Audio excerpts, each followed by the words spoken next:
ఇప్పుడు వైఎస్ఆర్సీపీని పరిపక్వత గల ఒక రాజకీయ పార్టీగా మనం లెక్కలోకి తీసుకోవడానికి రాదండి.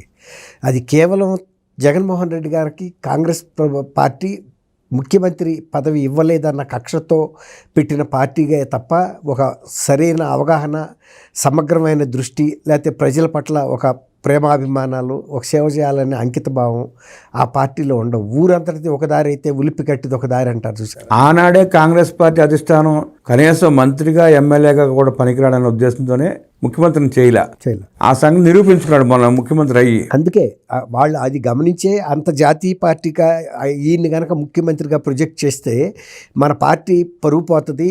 అతనికి అంత అవగాహన లేదు, కొంత అనుభవం సాధించిన తర్వాత ఆలోచిద్దామని పక్కన పెడితే మీరు నాకు ఇమీడియట్గా ఇస్తారా ఇవ్వరా అనే స్థాయికి వెళ్ళాడు. అవసరమైతే మీకు ఎన్ని వేల కోట్లు కావాలో చెప్పండి బేరం. ఆయన ఈ సందర్భంగా కాశ్మీర్ మాజీ ముఖ్యమంత్రి ఫరూక్ అబ్దుల్లా గారిని కూడా వెళ్ళి కలిశాడు రాయబారం నడపమని. నేను 2500 కోట్లు ఇస్తానని. శరద్ పవార్ గారు లాంటి ఎన్సీపీ పార్టీ ఆయన అధ్యక్షుడు అయినా కూడా ఆయన కాంగ్రెస్తో అనుబంధం ఉంటుంది కాబట్టి ఆయన దగ్గరికి వెళ్ళి కూడా ఇదే బేరం పెట్టాడు. పెడితే కూడా ఆయన మందలిసి పంపాడు. నువ్వు నా దగ్గర మాట్లాడితే మాట్లాడావు, ఇటువంటి మాటలు ఇంకెక్కడ కూడా మాట్లాడక, నీ వయసు నీ స్థాయికి అటువంటి బేరాలు చేయటం మంచిది కాదు.